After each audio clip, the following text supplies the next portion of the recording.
every so often we have one of the county's PIO on the calls, as well as some other guests to provide motivation and leadership and resiliency points, so people can again not give up and continue operating each day under this pandemic unusual circumstances.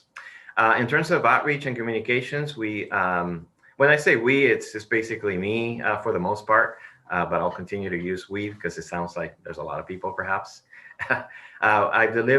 We've delivered 32 flyers related to the second round of California grants. I'm not exactly sure how many people took advantage of that, but it was just an effort to provide that information to the business owners who typically don't have access to this information, whether because of access to technology or whatnot. But we delivered at least 32 flyers out into the community so they could take advantage of these grant opportunities, especially around the second round, which the deadline came very quickly. And I also brought flyers related to the second round of PPP, especially during the last 2 weeks. It was very specific to businesses that were under 20 employees or so. And the deadline, I think it's today at 5 p.m. We are actually currently drafting a threefold brochure. And this idea came about a couple of months ago. We have gotten a lot of inquiries from food operators and food vendors, food vending entrepreneurs. So in some of the calls that we participated late last year related to the outdoor dining over at the Roseland Village, some of the county folks and myself came to the conclusion that we just needed a more comprehensive outreach effort in terms of providing this information to the entrepreneurs interested in opening food vending carts and trucks and whatnot. So we're producing a threefold brochure, and that will provide information related to ordinance, what you can do, how to get the permits, how to go about operating in that realm related to starting a food vending business.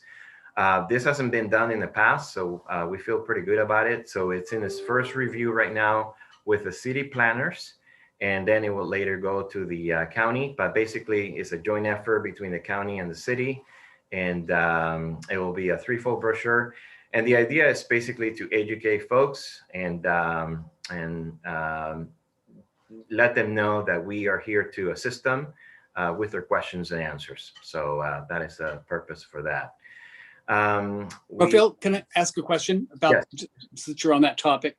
I don't mean to interrupt your string, but is the city phasing so that people can kind of get up to speed when it comes to the requirements of the city and the whatever changes that some of the vendors may be having to deal with, which some might be costly, some may not be, but bringing up to speed the business owners if there are issues around cost, and just are we offering a kind of an ability for the businesses to kind of give them some time to come up to speed? To speed in terms well, of... does this pamphlet, which is geared toward the businesses, does it also have to do with city requirements as far as their structures, or did I miss the boat on that conversation? Yeah, this brochure is actually specific to food vending, so it will include information related to conditional use permit, how to go about connecting with the county's environmental health and safety and all of their requirements, letting these business food vending entrepreneurs know that they'll need to acquire a business license. So it's more specific to the food vending individuals. Right. So we're giving them time to kind of learn about the new requirements that they may be under, and so as not to be so as not to hinder their ability to conduct business while they are starting to supply the county with all the records and permits and requirements. It's just a matter of timing as opposed to what they have to do. It's giving them kind of cutting them some slack, I guess, is really what I'm looking to. Yeah, I would say timing wise. It's basically an educational item or material. So they're not necessarily calling so many other people or getting confused out there. And this kind of lays it out more clearly. Okay. And we're at this point, once they have that material in their hands, we'll be able to walk them through it very quickly. It's basically, it also has to do with building that trust and making sure that they know that they can approach the city at any time and ask questions and not be hindered by, the language barrier or the fact that maybe they came down here, they knocked on the door and they didn't, the other person on the other side didn't understand them so. The brochure will be done in Spanish and English, but we have an uptake in requests or phone calls related to, hey, I want to start my own food vending business. How do I go about it? So that's one of the reasons we decided to come up with this idea. Okay.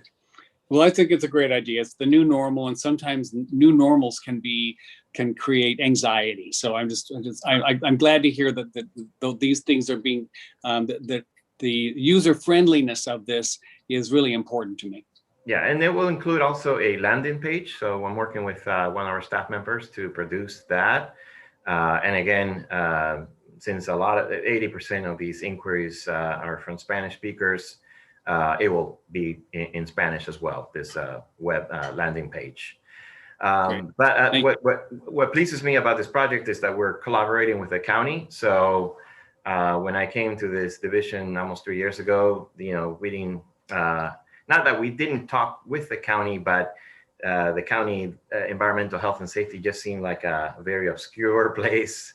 And a lot of people that I started speaking with didn't necessarily always gave positive feedback related to that particular agency. So this has kind of opened it up for us, and we're collaborating together, and we just want everybody out there who's selling food and operating a vehicle, cart, that they have the proper, documentation, permits, whatever, and they're doing it safely.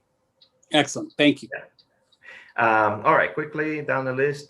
So again, the collaboration with the environmental health and safety.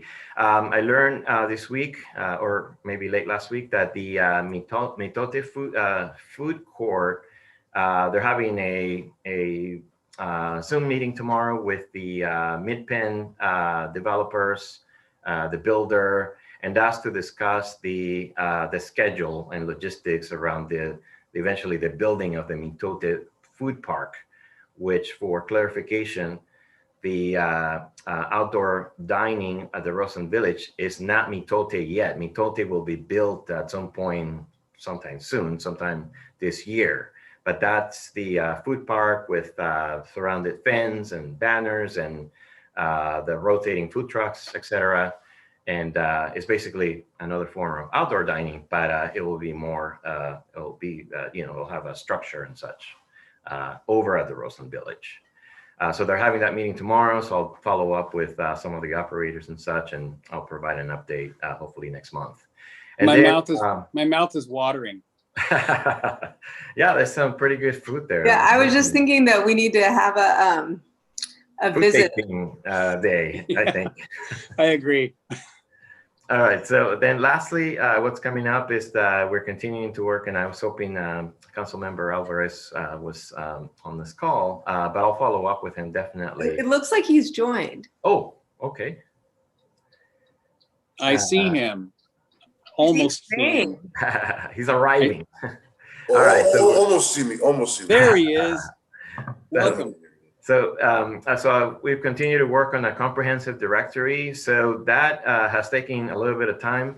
There are so many different businesses in the Roseland area that there's at least 13 related automobile businesses, 17 hair salons, I haven't gotten to the food part yet, but this is going to be a very comprehensive directory. It's very exciting because it's getting me the opportunity to meet some of these people, some of these business owners. And then at the end, we'll have a full comprehensive directory. What we're going to do with that exactly, I'm not sure, but at least we'll know the lay of the land, basically. Looking for dates to hold a meeting for business leaders of the area. And I'm hoping to approach Councilmember Alvarez to get some input related to that. Speaking to one of the planners right after this call, they have a survey out there, the city planners related to the general plan update. And I believe they're seeking for more input from the Spanish-speaking community. And there's also, I'm helping promote an EDB county workshop related to the moving to tier red, and that's happening tomorrow at noon. There's one being held in Spanish at 12:30, so I'm hoping that many of the business owners take advantage of listening to that workshop or that update. So that concludes my update. And do you have any questions for me? Council, any questions or comments before I move to the public? Councilmember Alvarez has his hand raised. Thank you. Rafa, can you send me a Zoom invite for that meeting that's being held with the Mitote group, please? Absolutely. And it's also important to recognize that from my understanding, there's only actually one auto dealer left on Sebastopol Road when it comes to the vehicles. Other additional businesses are mechanics and things of that nature. Is that correct? On special? Yeah, there's a couple of body shops. I mentioned automobile services. Yeah, but that includes auto body shops, tire shops. Exactly. And the reason I bring that up is it's important to recognize that Roseland specifically is very, very in tune with the pedestrian, the walking opposed to the vehicle. And I think the lack of car dealerships that we now see on Sebastopol Road compared to about 10 years ago goes towards that feeling that when it comes to carbon reduction, we actually are primed for that. So especially with the bike and things of that nature, the Joe Rodota being specific, perfect example of that, we could definitely move to more of a pedestrian friendly, which Mitote is actually perfect for that, because it's exactly on the other side of West Avenue, which is the corridor for all the neighbors. So again, it's perfectly situated. And I also want to thank you for the assistance that you've been giving to all the people that I've been sending your way for the signs and the barber shop and the barrio hamburgers, which actually I spoke to her just a few days ago, and she's still interested. So expect to hear from her again. Okay, that sounds good. Yeah, that's it. It's just building that relationship, building those relationships, building that trust, and letting people know that we're here to provide some information and guidance. Thanks, Mr. Alvarez. You know, I have a question, Rafael. I know this may sound like a pretty basic concept, but it has to do with place finding or wayfinding. Do the poles, do our light poles, or whatever other receptacle we are using for our banners, are those installed on Sebastopol Road? And are the community meetings discussing some kind of an emblem or a kind of when you're in Roseland, you've got this, you've got banners on the poles, you've arrived to this special part of our community. Has there been any conversation about banners on Sebastopol Road or just in the general area of Roseland, to your knowledge? Well, interestingly enough, I mean, we survey Sebastopol Road. There are, I forget how many poles, but the dual Cobra type. And currently there's only 3 banners from the old neighborhood program. They do say Roseland, but you can just barely see it. I know that Santa Rosa City Water is interested in putting up banners, and then TPW in late December also expressed some interest in displaying banners related to their Mask Up campaign. So I'll need to follow up with them. They do not currently have the brackets, which is not necessarily an issue, but I would definitely, I mean, that's part of the vision under this. It's an in-house initiative, but we're definitely carrying this out. The Roseland Business Engagement. I would love to see banners up there. I would like to say an arch, sign welcoming residents welcoming visitors to Roseland. And I think there's so much more that could be achieved. Yeah, and if I can add to that, I mean, one of the things that Rafael and I talk about a lot are sort of the steps towards getting to those broader placemaking elements. And we've included, so the team, in addition to, of course, Eileen and Rafael, who are on this right now, includes Tara Thompson, who's our arts and culture manager. And so we're looking at sort of all the pathways through which we can have a greater placemaking presence there. When Rafael started, he talked about some of the organizational development sort of things that he's doing there. So it's lacking an association, or, before there wasn't like exactly a lot of all businesses talking to all other businesses. I mean, because there's a wealth of diversity in that area. And so the foundational element of this is making sure that there is a group and a known sort of gathering place, and a place that they know that they can come through Rafael to sort of interact with the city. And then from there, we're looking at placemaking opportunities that include banners, that include maybe facade improvements through maybe the art program, that type of thing. And then also, if there's a possibility of doing like community benefit district type of situation, then there would be funding to do additional things like you're seeing in Railroad Square and downtown with the Downtown Action Organization. So it's a sort of a long strategy to get there, and all of that is within consideration. I figured that it was, and I just wanted to, since we kind of had that banner conversation recently, I just wanted to make sure that we were on track. Mr. Alvarez, you had your hand up. Was that before, or would you like to make a comment or question? I did, but I noticed that Councilman Fleming's hand was up before I was. Well, Ms. Fleming, how about you? Thanks, John.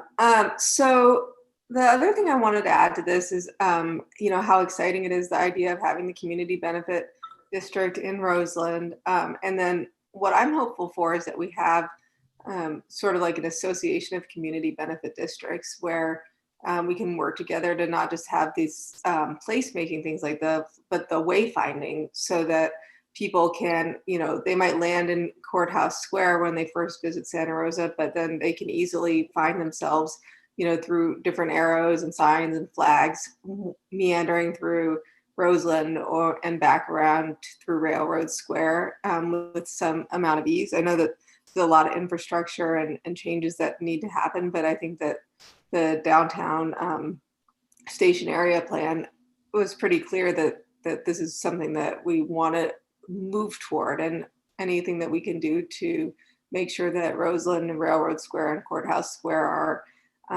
easily flow into one another for pedestrian traffic would be something that I'd be in support of.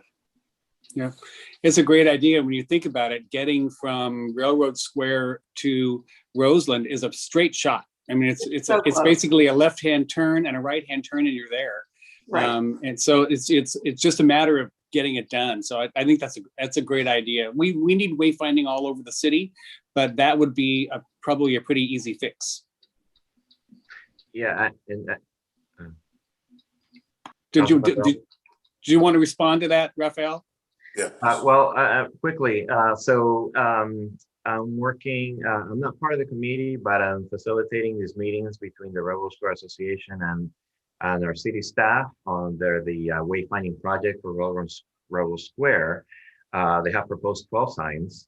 I will mention to them that we need one pointing to Roseland, but over and over we keep hearing that we want to not we as in the city. Obviously, we have an interest in this, but I continue to hear this over and over again.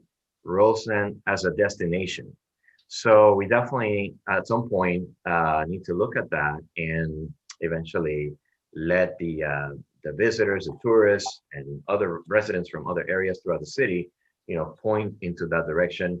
This is a destination where you can find food, where you can find 12 related auto car dealer, not dealerships, related businesses, 17 salons, so many restaurants, and so on. So wayfinding project eventually will come at some point, but those poles can serve in the meantime as some sort of wayfinding tool or feature. Yeah. But again, we need to do some planning around that, and there's got to be a committee driving that and so on. Go ahead. And I want to hear what Councilmember Alvarez has to say, but then I can take a step back and sort of make some connections here so you can see where we're going.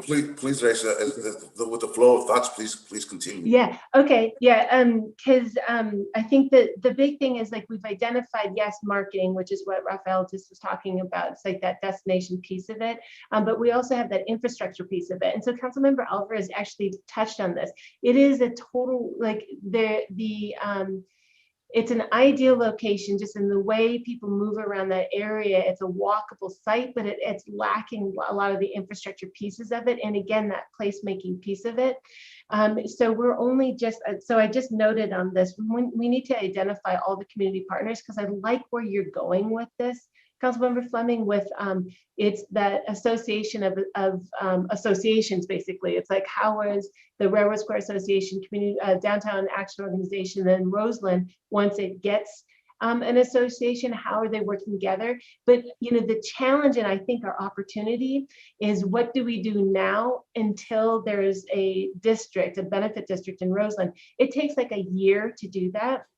So we're looking right now, and this sort of gets into the item 3.3 on how are we going to start looking at all of the initiatives that we have with currently what is very little money.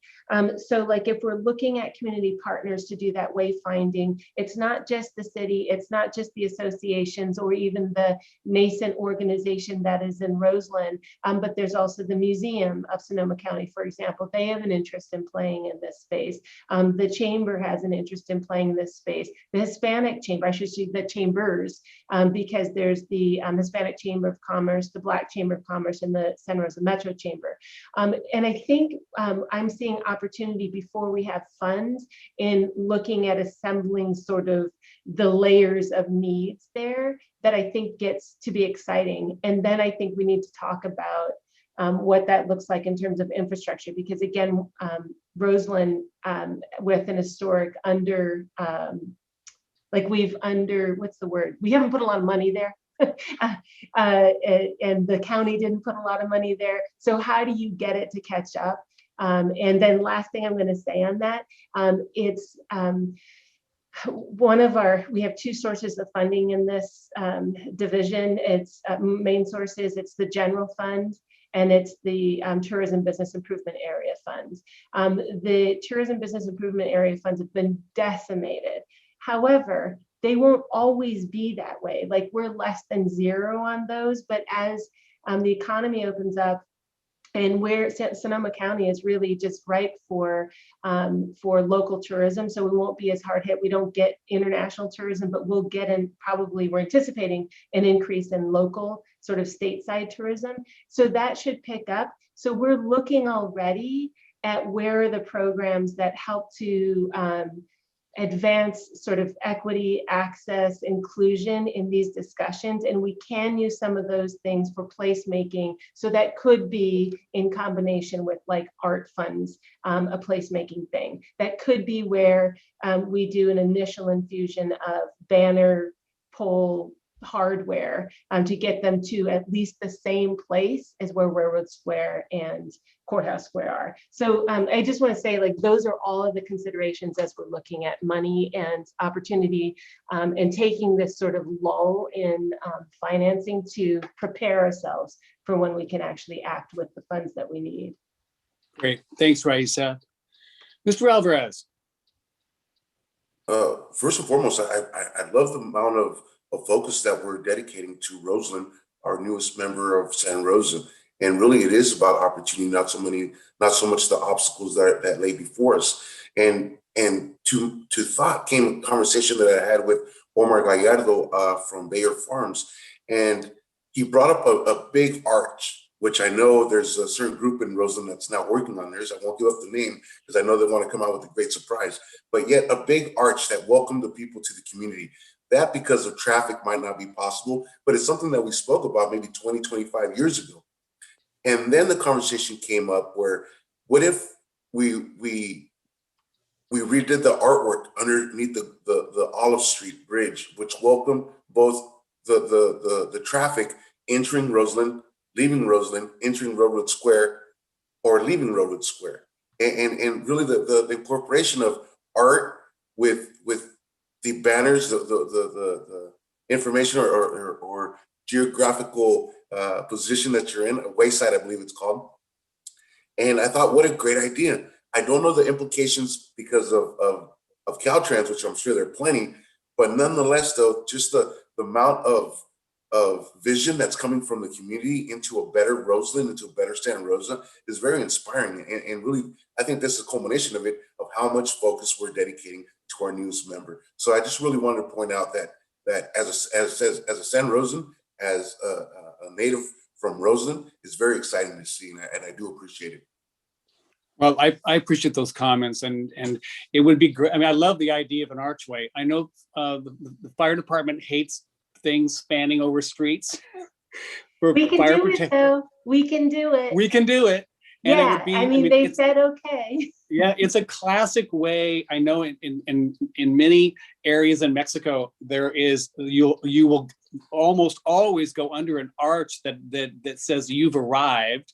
And I love that idea. And we do have a fair amount of catch up to do in Roseland. And there will be a time in the not too distant future, and maybe it's already happening, when visitors come into Healdsburg or Sonoma, and they start talking to other tourists, and they're bound to say, you really need to check out the Roseland district of Santa Rosa, because it's lots of great food and lots of great everything. And so they're going to need to know when they've arrived, and as will the citizens of Santa Rosa. So I think anything that we do in that venue or in that regard will be certainly supported by me, and I know I'm not alone. I look forward to that day. I guess it would be time now for public comment on the Roseland program update. Do we have anything, Eileen? We do not. There are no raised hands at this time. Okay, thank you very much. Any final comments, council, or questions? All right, so then assuming there are no other types of comments from the community, written or electronic or otherwise, and that is true, Eileen, we don't have any other comments? That's right. We don't have pre-recorded. We don't do the written written piece either. Right. We actually do solicit them. I just wanted to clarify, but we do not have any for this meeting. Okay, good enough. I haven't chaired that many meetings on Zoom, so I need a little hand holding, and I appreciate the help. Moving to 3.3 economic resiliency planning, Ms. De La Rosa, do you want to introduce this item? Yeah, so what we were really looking at, you can go to the next slide, Eileen. Or actually, you know what, I don't even know if we need this slide quite yet, but well, it's fine, it's there. What we were talking about before is like really identifying and prioritizing policy, program, and project goals, as it says on the agenda, I think. But it's how do we take, I think that the reason why I wanted to follow up on this is it is resulting from the economic resiliency conversation that happened at council during goal setting. There were a lot of things that came up, and then also, we went through everything that we did last time at the last meeting, and what you see on the slide is really the carry forward items. I kind of rebucketed them to be into policy, programs, and projects, but it's the question of how do we look at sort of what was successful for us in the task force, move them forward, accept new projects and programs and ideas, but then also align it and have that further conversation from all of the things that came up during the council goal setting for the economic resiliency component of that discussion. So it's, and I think Councilmember Fleming said this in the goal setting meeting, the full council goal setting meeting, but we've talked about it too, is as we're looking at things, we have to consider, you know, the capacity of the staff throughout the city, because not everything rests, to be clear, in economic development, the budget needs or budget constraints and other resources. And so when we're considering those, and then we're looking at things that came up today, for example, like the you know, right to recall or ordinances that that are being proposed by the community, or other things that are coming in, how do we place those? And then especially if it's going to be policies, as we're moving from COVID urgency ordinances into other you know, urgency ordinances, how do we prepare for the time it takes to do really due diligence to understand the true needs? And then the last thing I'm going to say, because I think this is going to be sort of a free-for-all conversation amongst us, capturing this and many other things, is another thing that came up at the council goal setting was surveying the business community to understand what are their true needs for action or policy changes from the local or even non-local area. And so we've been working with the Santa Rosa Metro Chamber to craft a survey, and they're open to sending it out beyond their membership. And so we'll probably loop in other chambers as well to try to get a broader perspective based on the surveys that are being put out.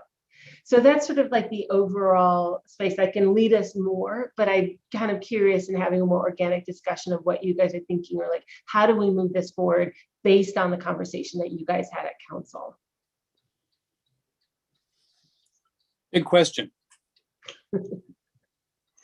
Let's let me just entertain questions or comments from the council members, because it is how we move forward with this many things on our list, and it's not as though we haven't prioritized these yet, and we have been we have a history of being very proactive in certain areas, and so I also have a question about which issues do we bring before the council for a full conversation, and what items, as they move around, how we would actually prioritize these.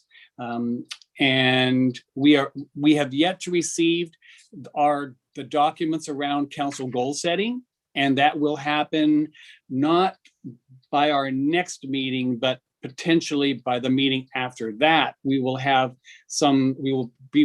captured the comments from council as far as those areas that fall within our purview that the council has weighed in on about priorities. So this is a great encapsulation of what we've been looking at over these last many months. But we still have that prioritization piece and the capturing of the public comments from goal setting that will help inform our next steps. So, yeah, and this list is not the end all be all. This is just what we had, because again, new things came up both at council, and we anticipate new things being proposed by the community. And just to be clear, if it's highlighted under these programs, like if it's green, then under projects, then we're actually currently working on those.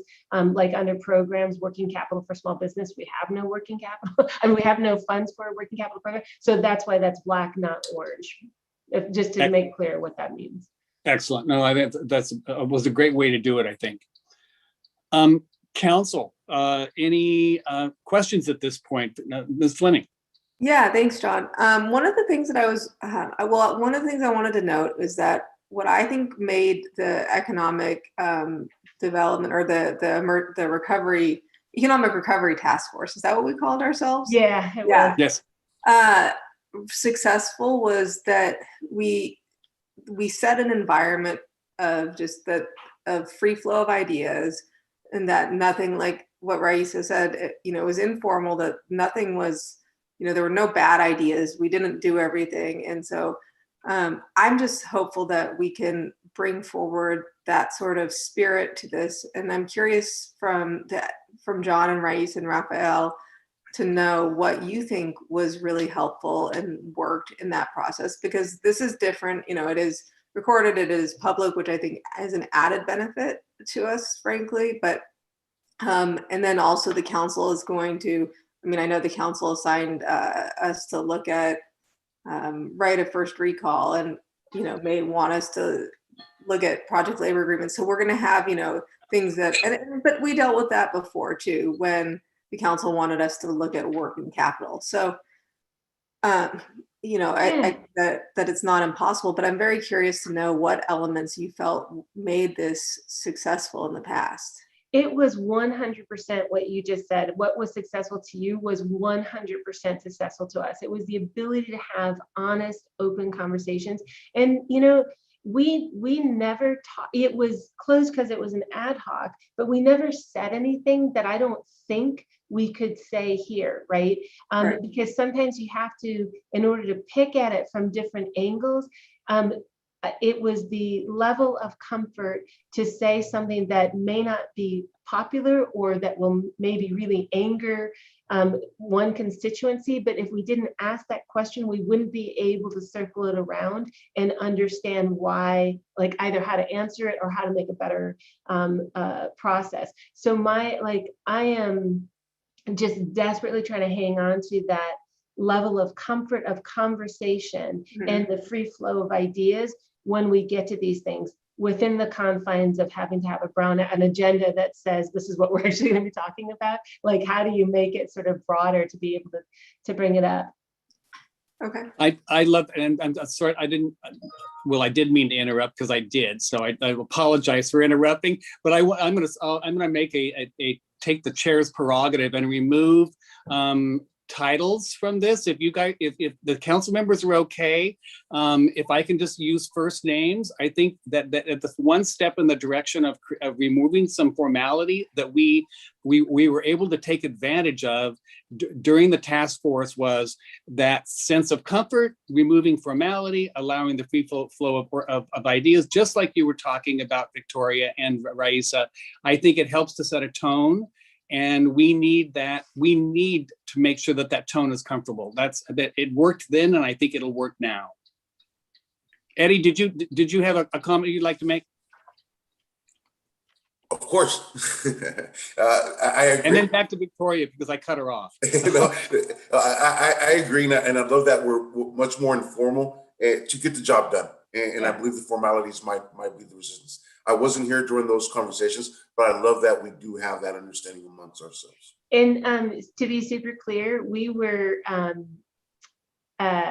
we didn't mind cutting each other off because the ideas kept going faster. So the flow of ideas, don't stop them once it started happening. Absolutely. We would get rather excitable. That's a good thing. I think that was great. I think it was great that we just sort of all jumped in, if that's okay with John. And we'll just leave him with the hard work of calling roll and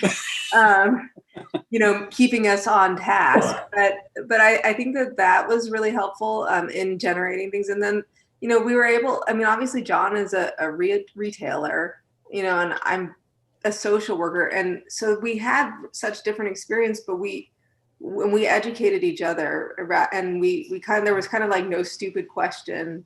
And it felt very safe in that way. So I'd like to continue to be able to talk about what are the advantages of bringing forward a policy? And then, the other thing that I loved is that I felt like before, staff felt just as comfortable putting forward your ideas and your capacities and limitations.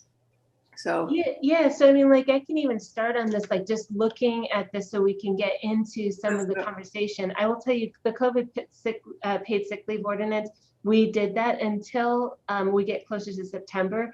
That itself is not going to take a whole lot of time for us. It's just is what it is.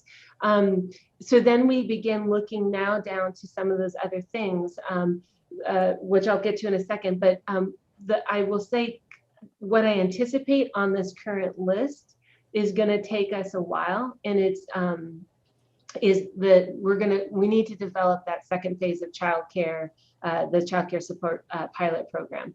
We still have $1.3 million, and our fear was, so we got the grants going, we got the trainings going, and that's great. But it's the really hard part is that longevity of now offering a program that allows us to reduce the cost of building new childcare centers, and then also retaining like rehab grants to retain or help other people either expand or keep the sites that we have. So again, it's like an affordable housing program. But my hope is that with First 5, 4Cs, and the chambers, like Ananda has Sweet from the Santa Rosa Metro Chamber has been one of the core people in helping develop this, that through this group, we can really figure it out, and with the help of developers, that we can figure it out. I actually think that's going to take us some time, and I feel like we're going to need to keep that one on this with some dedicated staff time. It's funded. The Roseland initiatives, you heard Raphael talk about that. Those are ongoing, so again, it's concerted staff effort from multiple layers.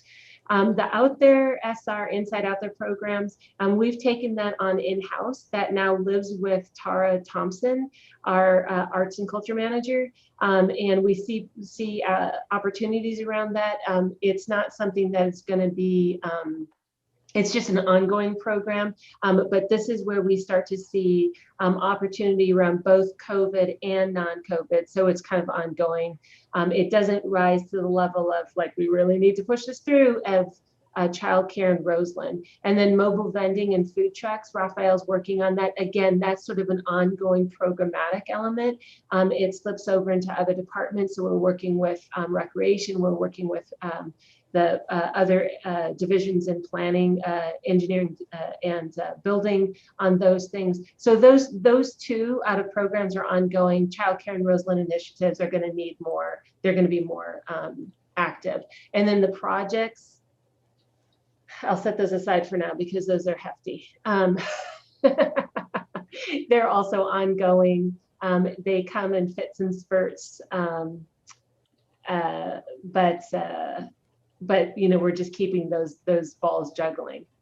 Okay. And we also are dealing with each of these on an ongoing basis at the council level as well. So even though they sit with us in a sense of if something comes up regarding these issues, it might pop into our agenda, but indeed those 5 issues are always on our tongues at the council. During the council meetings, at one point or another, one of these is going to be discussed. It's just what we're dealing with now.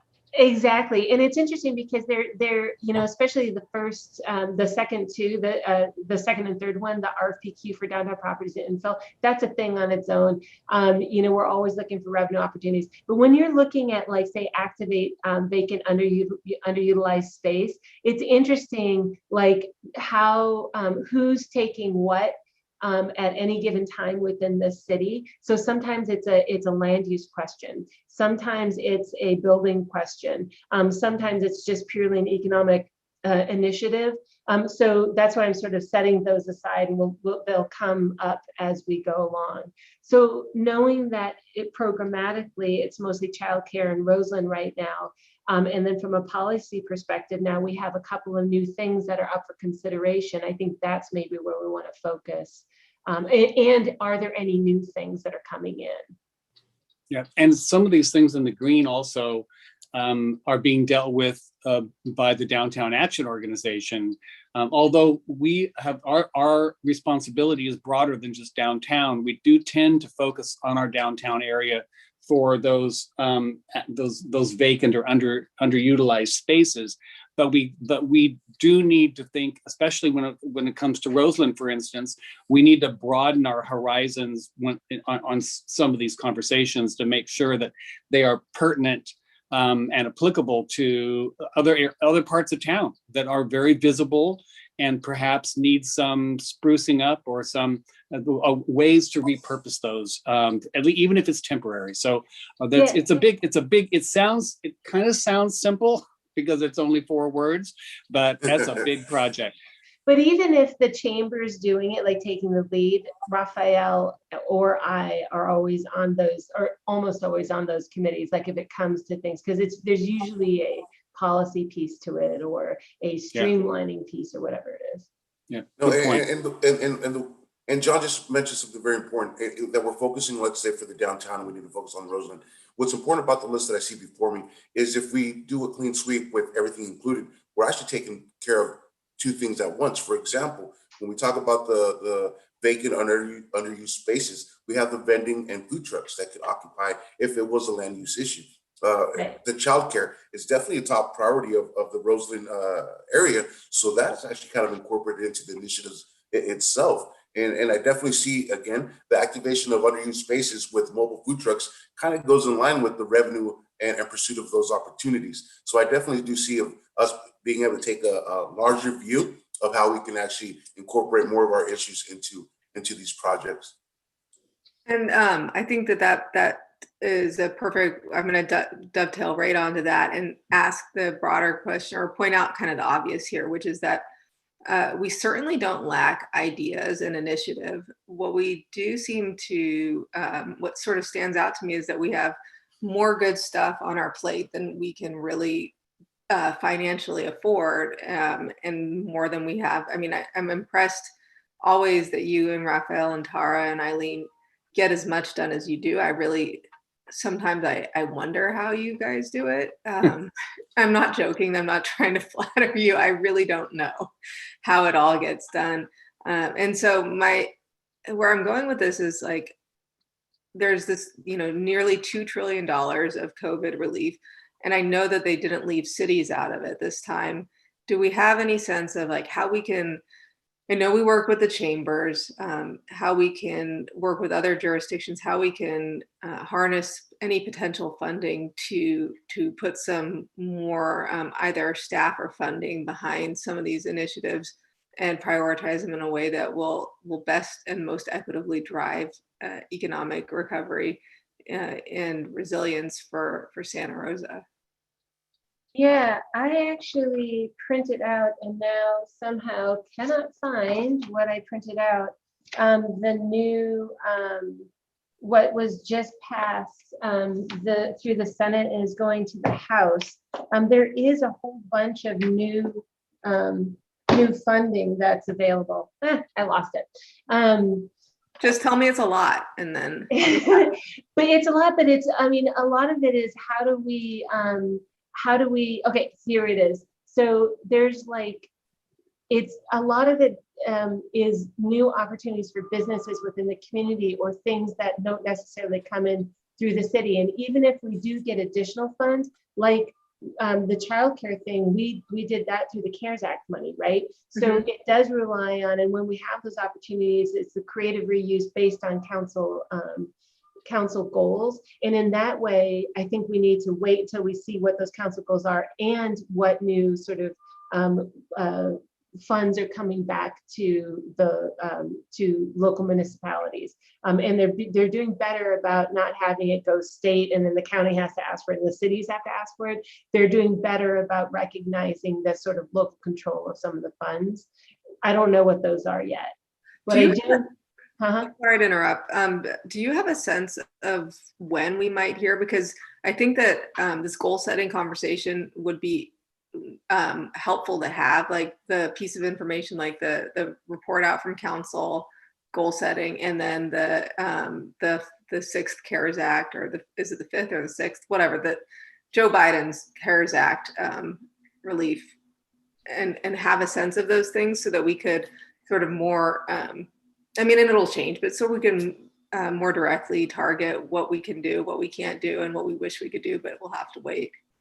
Yeah, I don't know. Let me ask Adrian, the intergovernmental person. Yeah, because I think she might have a better understanding of that element of it. I haven't been tracking. MMO should be able to shoot you an email. Yeah, and I haven't been tracking what that, what monies might be coming. Because MMO sent us something, but it's like, it's things that we could tap into or that businesses could directly tap into. I don't know that second, or if there's another tranche of funds that are coming directly to cities. Okay. And if there is, how much that is. Okay. Because like what just passed, what I do know is that it's like 15 billion for economic injury disaster loans. Those are those idle loans. Those are what businesses apply for. There's going to be 28.6 billion indirect grant funding for restaurants. There's 1.25 billion for shuttered venue operator grants.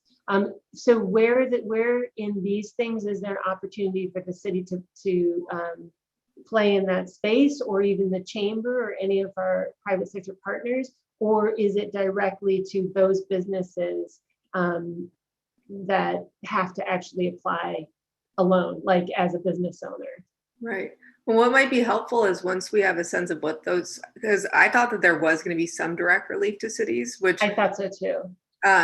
I would be surprised if there's not, but then again, maybe I shouldn't be surprised.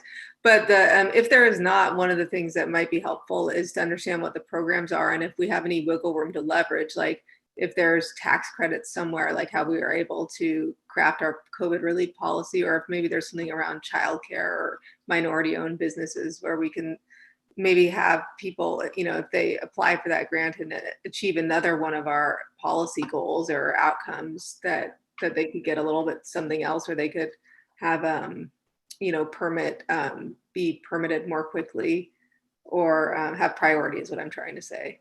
Yeah, and like I had to say on that, so childcare has been noted, there are elements of both state and federal program for childcare, like they're expanding the childcare tax credit, those kinds of things, but they're also, and I don't have the details on these yet, but they're also creating additional programs because they recognize childcare is such a huge issue. And then I think the other thing is like the Economic Development Agency, like the federal EDA grants. Mm-hmm. Like, if there's like, if like there's money on the table sometimes for those huge federal grants, mm-hmm. but one, they have match requirements frequently, and two, sometimes the parameters of them, it's so like we don't have the resources within the city.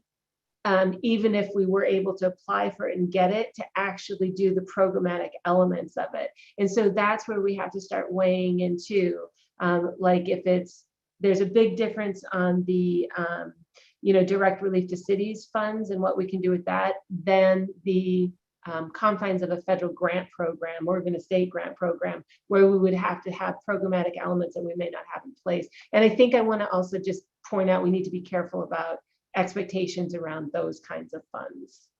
Yeah.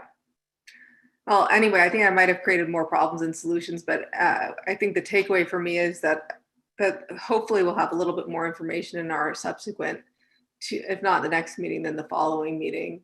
Yeah, let me ask Adrian, but you never create more problems than solutions. You just open up the opportunity to explore a little bit deeper. So that's you could be a politician, Raisa. I am, in that I was a politician. Totally agree.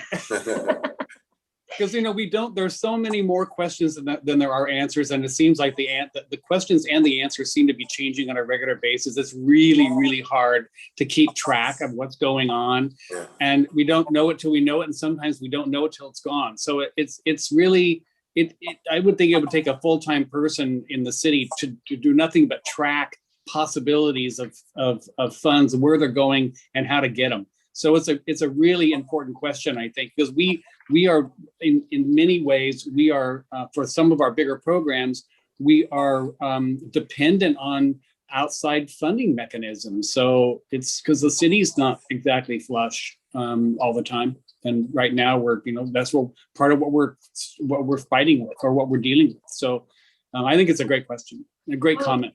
Eileen, do you mind taking down the slides? Then we can go back to just the general conversation. Because I think the next part that thank you so much. The next part that I kind of want to talk about though, is this idea of how, okay, so we know that more, initiatives or requests or ordinances are going to be coming to us. So like, I feel like because it came up at the beginning, like the right to recall or right to retention, those kinds of things, like how, even if we're not talking about that directly or specifically today, how do we look at those in terms of the long-term trajectory? And in consideration of the things that we just talked about, our resources, whether it be staff or money, right? Is the ability to look at these things over the long haul, not to be, because I think we're moving out of the urgency ordinance reactive stage, right? So then I feel like do we have an opportunity then to sort of look further out? And I use, I think, when I think about this, I think about minimum wage. Minimum wage, we had a long lead time. We were able to, yes, hear what labor or workforce sort of interests were, but we were able to have a really broad, inclusive, considerable, or considered discussion with business as well, with business owners. Like as we're looking at these things, or as more ideas like social equity ordinance kind of things come in, how do we place those in consideration of the long-term sort of needs and being thoughtful on it? And so like I say that, like when I hear about the right to recall and those types of things, I start thinking about, okay, is now the time? It's not is it an urgency thing right now? Right, is this something that, yes, I understand it might be something that's happening throughout California, but right now, is it right for us? Our unemployment is at 6%, or I think it's, I just looked it up, like 6.3% or something like that, right? 6.5% as of February. Our long-term average is about 5%. Where we've been for the last number of years pre-COVID was at 2%. It means here, we haven't even been able to have enough employees, right? We are told all the time, we can't recruit people. And anytime a new hotel pops up, literally the question we're asked is, how do we get more employees? It's not, can we retain them? It's that they're being stolen, for lack of a better word, from other areas. When the casino opened up, there was a big fear that there would be a rush there, and then all the other hotels would be under staffed, for example. So it's those kinds of things, like where does that land in? How do we consider it, given maybe that kind of framework?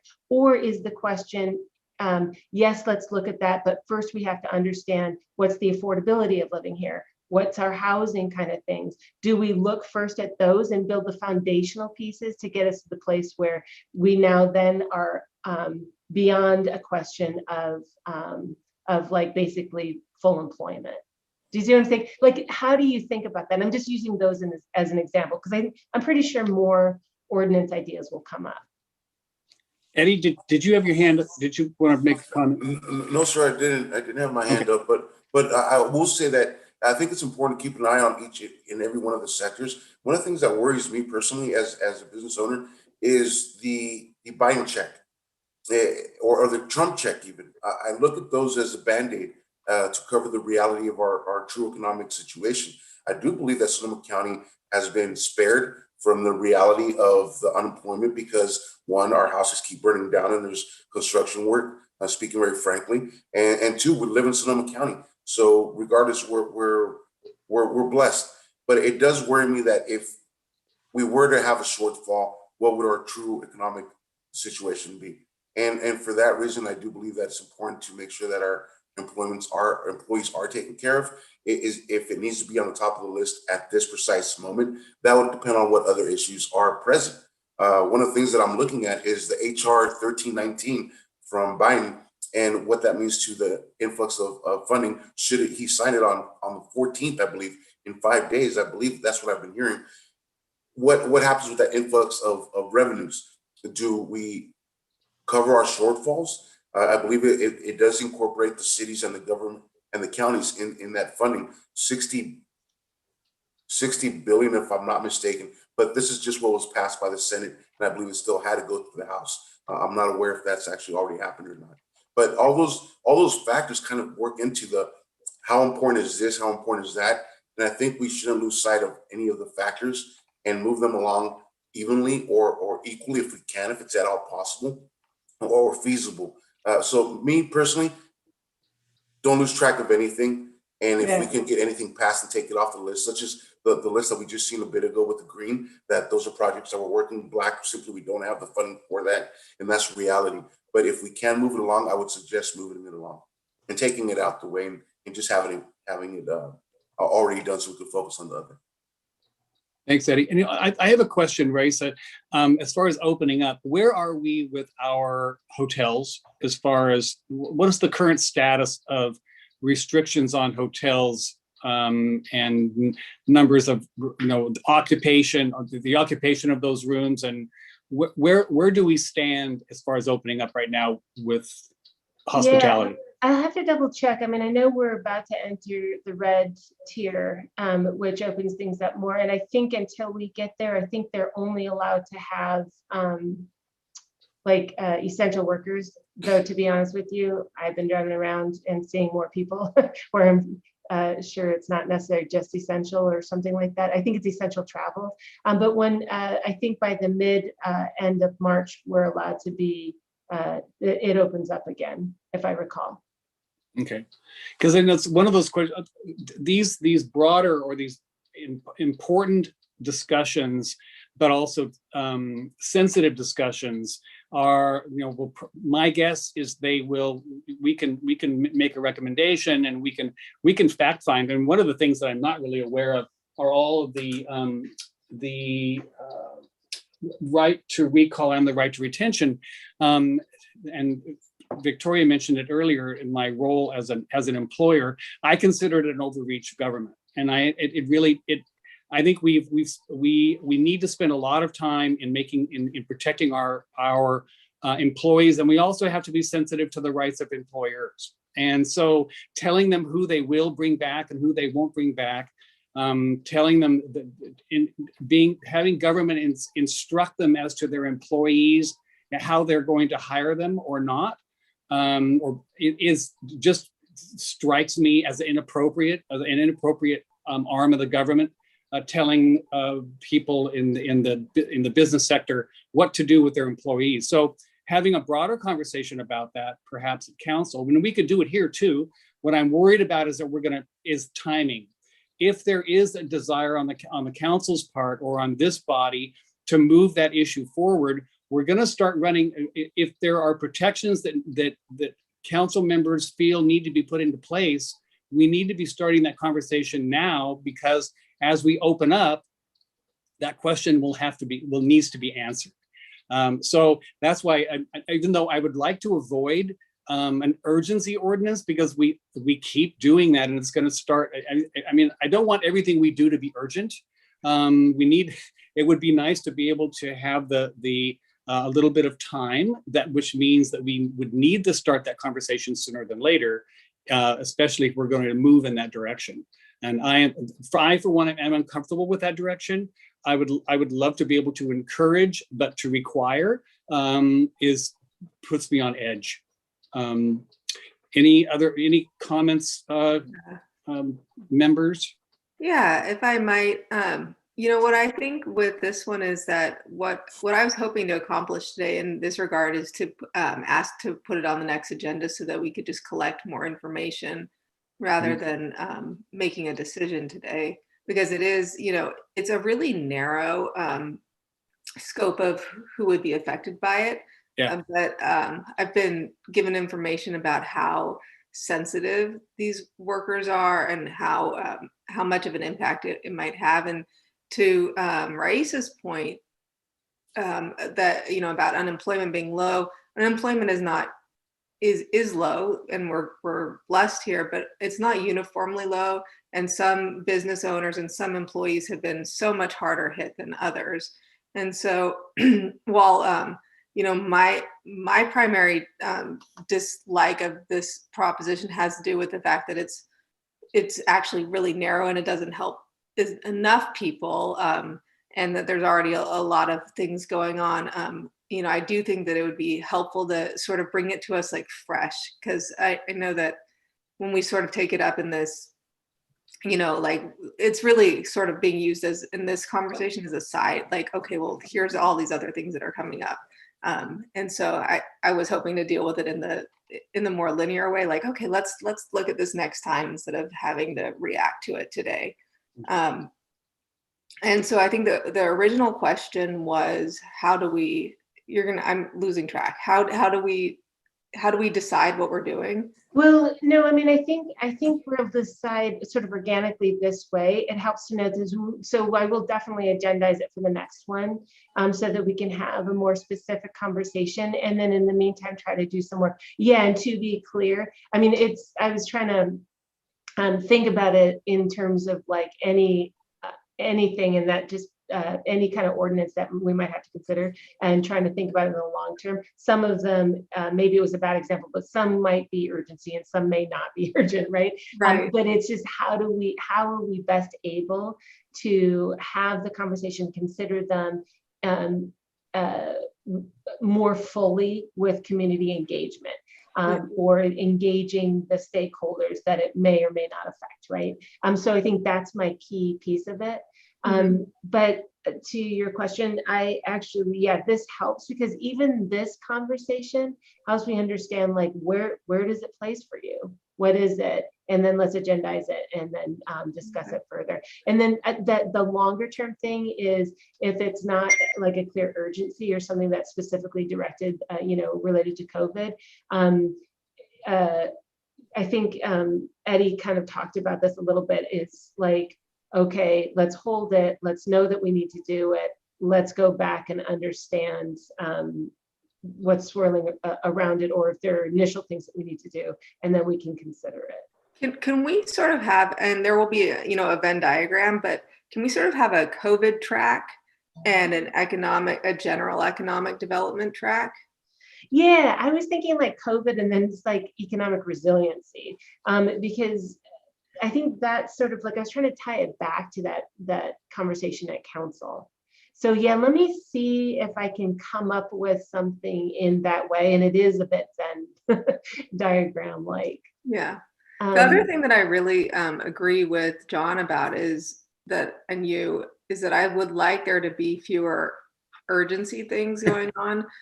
It's really difficult, especially, I mean, it was hard because we actually had emergencies before, and now it's harder because, if I get a call or business or workers groups or whatever, then it's because of the nature of the subcommittee, I can't just call John and say, hey, can you agendize this? It's like, well, I will ask to have it agendized during the meeting, and then, next meeting we will take it up if the committee so chooses. And so that pushes things out. But I do agree that it's better to the degree that we can see things ahead of time. And I don't know if there's a better mechanism, if I should just contact you directly. Yeah, because remember, like, anytime we'd have it, and so we're running out of time, but I will point out, like, I put on here, or it's on the slide, which you can just look at, like the Cal Chambers recommendations. So, we can look at that and we'll re-agendize it for next time we want to look at anything, but oftentimes that's how we get stuff. Just call me direct, because I can just put it on a list, and we can carve out time every time to say, yeah, okay, so these are the new things. Because, like, remember how long that task force was? And I'd be like, you want to pull it out, or it's, let's keep it there, but now we have an opportunity. And so sometimes it would be months, and then suddenly it was like that was the most urgent thing, and it was on a parking lot for months. Okay, thank you. I think I love that process. It's open and freewheeling, and I think that the reality, not only do we, now we're going to wait a month. The Open Government Task Force and their findings and their recommendations, getting something on the agenda for the council takes almost a month. It's literally, it's 3 weeks More plus. than a month. So it's really, as open government is very, very important, and it's definitely going to slow down even more than it was before. So we have, that is something that we need to be mindful of, and that's probably in part why we have been more urgency oriented, because some of these things couldn't wait. And there will be members of the community that believe that this is another issue that can't wait. And that's part of what I need to find out in this fact finding in the next meeting, when we have it at the top of our agenda, I believe, so we have time to at least flesh it out as much as possible, because it'll take some time. So we need to get going. We'll have those council goals by the April meeting. I know we're out of time, but Ananda Sweet has had her hands up. Yes. So, if we want to do that public comment. Yeah, let's move to public comment if you're okay with that, council. Yeah.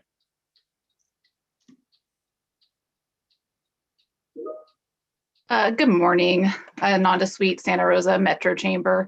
First, I do want to thank this council member and staff team for your dedication to the city's economic development efforts at this really critical time, and specifically for your focus and conversation on business support, development opportunities, and childcare as just really critical issues to our economic recovery.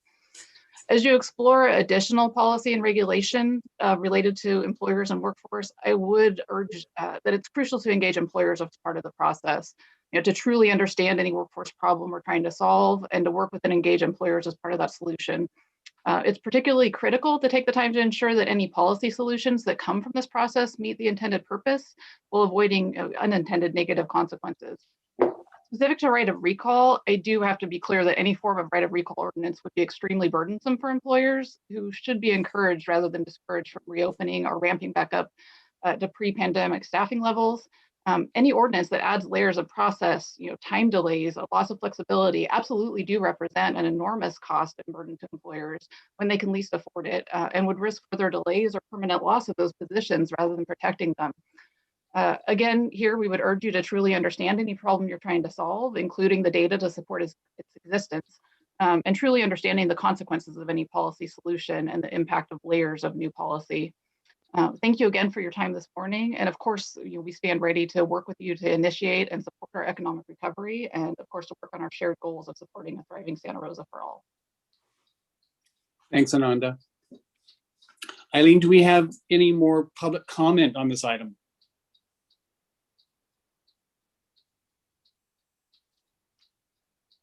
I don't see any. I apologize. There are no additional raised hands at this time. Okay, thank you very much. Well, we're at the end of our hour and a half. They always tend to fly by, and it's one of the more rewarding endeavors that I get to enjoy is working with this group. So thank you, staff, and thanks Eddie and Victoria for all your hard work.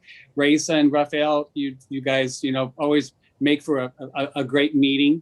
And so we have a lot on our plate, but we're used to that, and we will get through it. So we'll make sure that item gets on our agenda for our next meeting. We'll prioritize that and give it as much space as much time as we possibly can. In fact, if there's anything that we can not deal with on that day, would be good. And if we end up exhausting our need for information and fact finding, then the meeting will potentially just end a little early. So Victoria. Yeah, and then because there had been the request for PLA, and we just kind of add things to the laundry list of stuff that we're working on. What I couldn't remember with that one before I requested it be agendized is I thought that the council talked about that during our goal setting, and I thought that I heard for at least 4 people say that they wanted us to explore that, or that wanted the council to explore that. Do you know, Raisa, if that's been referred to the Economic Development Subcommittee? Yeah, it has not been, this was really the first that I'd heard about it. I think it was asked last night, is this a consideration? It has not come to me, so I don't know where it would go. So when we come back next time, could we have, you said that we will have the council goals next time or the meeting after? I think we're going to have the council goals before that, but I can double check. I can ask that PLA question. What would be helpful is to know is if the council gave, because that's such a large body of work to consider. If the council did suggest it, if you could check with the mayor and see if he would like it to be in this subcommittee or if he had a different process in mind for addressing that goal. Okay. I think I have some clarification on what to expect as far as coming from our council goal setting. I think by our next meeting, we should have an articulation of what is in our wheelhouse. But as far as the staff, how their work plan would not be available until the following month. So I think that's 2 months away. But I think that a good snapshot of what is in our wheelhouse, I believe, will be available for our next meeting. Okay. Include and potentially, because I do remember that conversation around the PLAs as well, and so potentially that clarification will be forthcoming for our next meeting.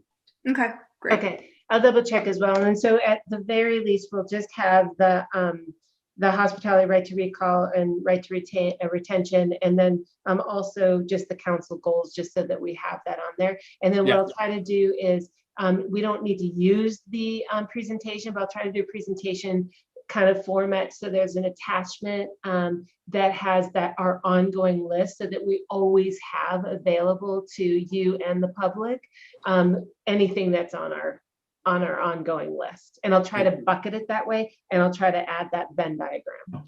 You know, and if we could, and I hate to add to your work, and maybe this will actually be good for clarification. For instance, the issue around my screens are starting to go dark. That was actually in our arts being handled by Tara or Tara. I always get them mixed up. Tara, thank you.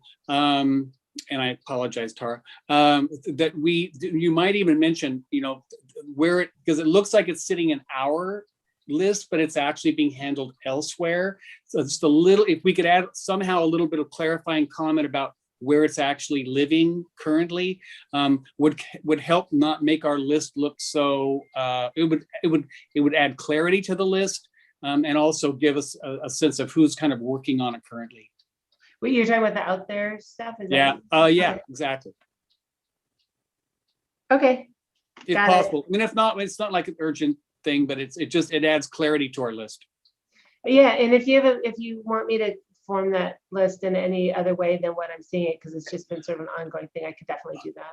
I like the way it looks personally, okay. but no, we can evolve. Okay.